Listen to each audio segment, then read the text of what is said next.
여러분 반갑습니다. 성경대로를 시작합니다. 지금 하나님께서 친히 성막을 통해서 나타내신 구원의 길에 대해서 말씀을 드리고 있는데요. 오늘은 그 세 번째 시간을 진행하도록 하겠습니다. 성경에는 모든 문제에 답이 있습니다. 그리고 길이 있고 방법이 있습니다. 우리가 가장 중요하게 생각하는 내 영혼의 구원의 문제, 그 문제에도 답과 길과 방법을 전부 다 성경은 우리에게 알려주고 계세요. 그 중에서 모형과 그림자, 구약의 모든 것이 예수님을 증거하는 그런 모형과 그림자이고, 예수님이 그 실체로 모든 것을 이루셨는데, 그 이루신 실체의 구원의 길, 가장 핵심적인 것이 성막을 통해서 우리에게 알려진 길입니다. 그 부분에 대해서 지금 진행을 하고 있습니다. 이제 우리가 하나님께 나아갈 때 그 문을 통해서, 넓은 문을 통해서 예수님을 믿고, 그리고 번제단을 거치면 물두멍이 나옵니다. 이 물두멍에 대해서 말씀을 드리도록 하겠습니다. 이 물두멍은요, 규례대로 제사장들이 제단에서 제물을 바치면 손이, 발이, 몸이 지저분해지잖아요. 그래서 성소에 들어갈 때 제사장들은 반드시 이 물두멍에서 손과 발을 씻도록 규례가 정해져 있습니다. 그런데 이 명령이 굉장히 놀랍도록 아주 단호합니다. 출애굽기 3장 18절, 너는 물두멍을 노수로 만들고 그 받침도 노수로 만들어 씻게 하되 그것을 회막과 단 사이에 두고 그 속에 물을 담으라. 20절, 그들이 회막에 들어갈 때 물로 씻어 죽기를 면할 것이요. 21절, 이와 같이 그들이 그 수족을 씻어 죽기를 면할지니 이는 그와 그 자손이 대대로 영원히 지킬 규례니라. 이렇게 성경은 기록하고 있어요.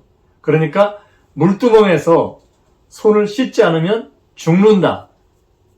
이렇게 성경은 단호하게 기록하고 있습니다.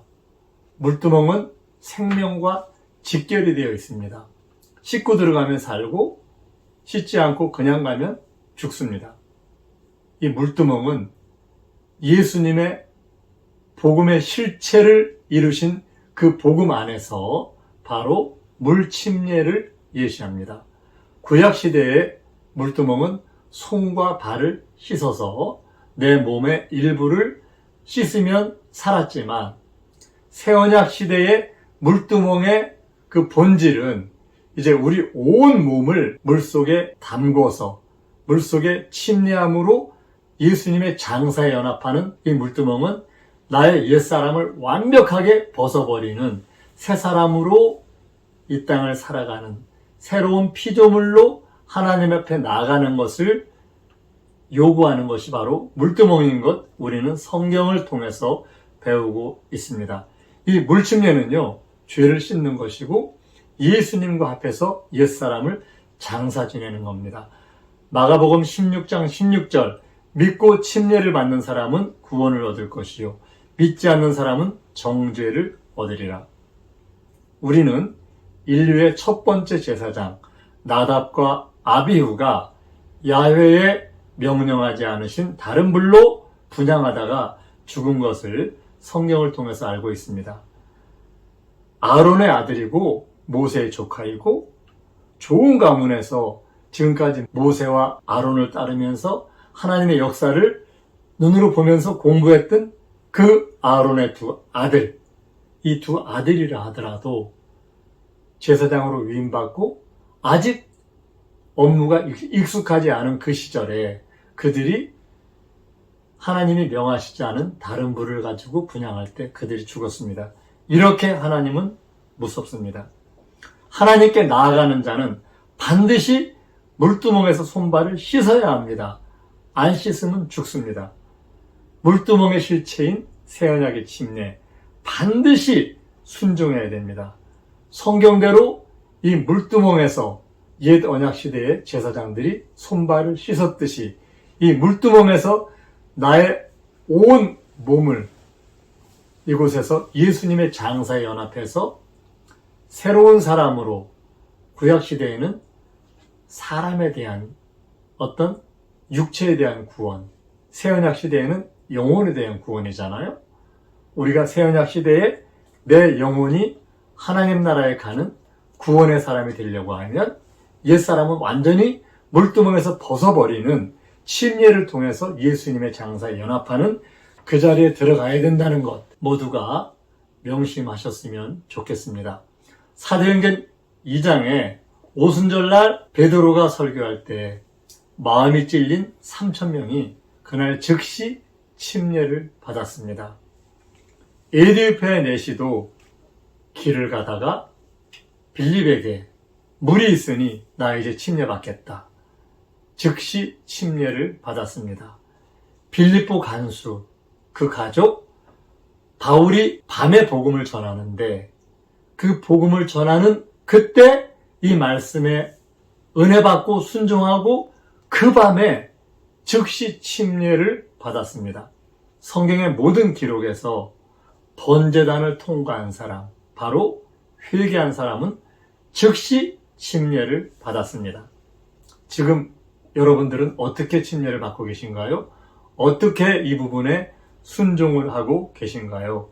성경에는 학습이라는 명목으로 침례를 몇 개월씩 연기하는 거, 그런 거 없습니다. 왜냐하면 사람은 내가 오늘 이 말씀을 깨닫고 오늘 이 말씀에 순종할 마음이 생겼는데 만약에 순종하지 못하고 세상을 살아가다가 언제 죽을지 모르잖아요. 사람의 생명은 내가 마음대로 할 수 없지 않습니까? 언제 죽을지 몰라요. 그래서 내 죄의 문제는 신속하게 해결을 해야 됩니다. 그래서 우리가 물두멍 이 부분은 옛 언약시대 사람들이 씻지 않으면 죽었듯이 우리도 이 물두멍을 통과할 때 침례로 물두멍에 연합하지 않으면 죽는다. 이 부분 여러분 기억하시기를 바랍니다. 물두멍을 통과하면 성소가 나옵니다. 이 성소는 예수님을 상징하죠. 성소는 좌측에 금등대가 있고 중앙에 분향단이 있고 우측에 떡상이 있습니다. 등대는 세상에 빛으로 오실 예수님에 대한 상징입니다. 요한복음 8장 12절에 보면 예수께서 또 일러 가라사대 나는 세상의 빛이니 나를 따르는 자는 어두움에 다니지 아니하고 생명의 빛을 얻으리라. 이렇게 기록되어 있습니다. 예수님은 세상의 빛으로 오셨습니다. 우측의 떡상은 생명의 떡으로 오신 예수님을 보여줍니다. 요한복음 6장 48절에 보면 내가 곧 생명의 떡이다. 이렇게 말씀하고 있습니다. 51절에 보면 나는 하늘로서 내려온 산떡이니 사람이 이 떡을 먹으면 영생하리라. 그럼 그 떡이 뭔데요? 우리가 이 떡을 어떻게 먹습니까? 이렇게 제자들이 또한 유대인들이 예수님께 질문할 수 있습니다. 대답하시기를 나의 줄 떡은 곧 세상을 위한 세상의 생명을 위한 내 살이다. 이렇게 말씀하세요. 예수님의 몸이 바로 하늘에서 내려온 영생하는 살아있는 떡이라는 거예요. 이 떡을 먹지 아니하면 생명이 없다. 예수님이 이 땅에 오셔서 잡히시던 날 밤 제자들에게 주신 게 두 가지가 있죠. 바로 잔과 떡. 이 잔은 내 피다. 이 떡은 내 살이다. 이건 먹어라. 이렇게 말씀하시잖아요. 예수님께서 나는 위로부터 내려온 생명의 떡이라고 하신 이유는 성막의 모형을 따라서 실체로 오신 성경을 이루려고 하신 말씀입니다. 정면에 있는 분향단은 우리의 중보자 되신 예수님을 상징하죠. 성소의 정면에는 분향단이 있습니다.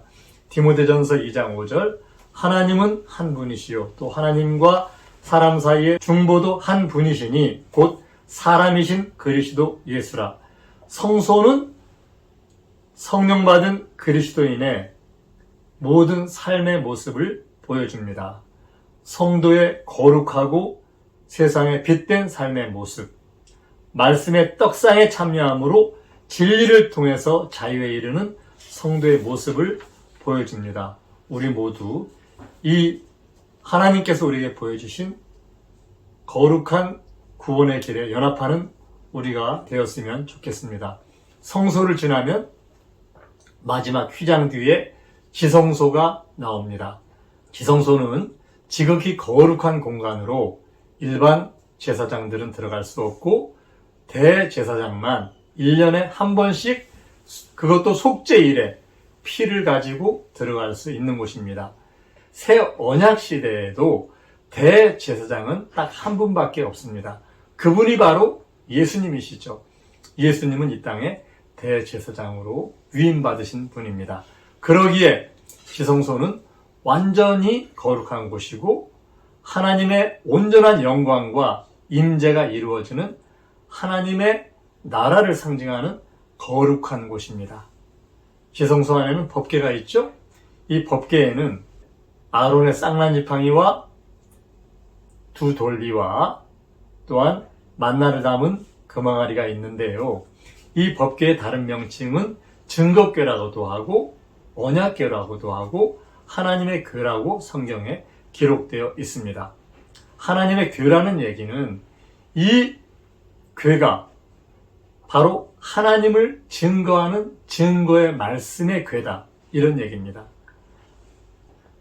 자신을 나타내고 증거하는 말들 중에서도 첫말이 가장 중요하잖아요. 이 증거궤에는 자신을 증거하시는 첫 번째 중요한 말씀이 있습니다. 그 말씀은 바로 10계명의 1계명인데 너는 나 외에는 다른 신들을 내게 있게 말지니라. 이게 바로 하나님이 우리에게 자신을 나타내는데 가장 중요한 10번, 100번, 1000번을 얘기해도 더 얘기해야 되는 가장 중요한 자신에 대한 증거하는 말씀의 첫 번째가 너는 나 외에 다른 신들을 내게 있게 말라는 그 말씀입니다. 이스라엘의 민족들이 가나안 땅에 들어가서 이 첫 계명을 소홀히 할 때 그들은 하나님께 버림받고 그들은 말씀을 통한 심판을 받을 수밖에 없었습니다. 지금도 마찬가지입니다. 성경 66권 중에서 가장 먼저 기록된 첫 번째 기록이 바로 너는 나 외에는 다른 신들을 내게 있게 말지니라. 이 말씀은 모세가 기록한 게 아닙니다. 하나님이 돌판에 직접 자신의 손으로 기록하신 말씀. 여러분이 성경은 창세기가 처음 기록되었다고 생각할 수가 있는데요. 창세기가 처음 기록된 게 아닙니다. 창세기는 모세가 시내산에서 이 말씀을 받고 나서 그 이후에 창세기, 출애굽기, 레위기, 민수기, 신명기 이 5권의 책을 기록하는데 이 책들을 모세의 오경이라고 얘기를 하죠. 성경 66권 중에서 가장 먼저 하나님이 직접 기록하신 그 말씀이 바로 너는 나 외에 다른 신들을 내게 있게 말지니라. 이거를 하나님이 스스로 법으로 만드시고 이것을 증거하는 거예요. 이 말씀을 모두 순종하면서 이 말씀을 철저히 지키는 우리 모두가 되시기를 예수님의 이름으로 부탁을 드립니다. 감사합니다. 성경대로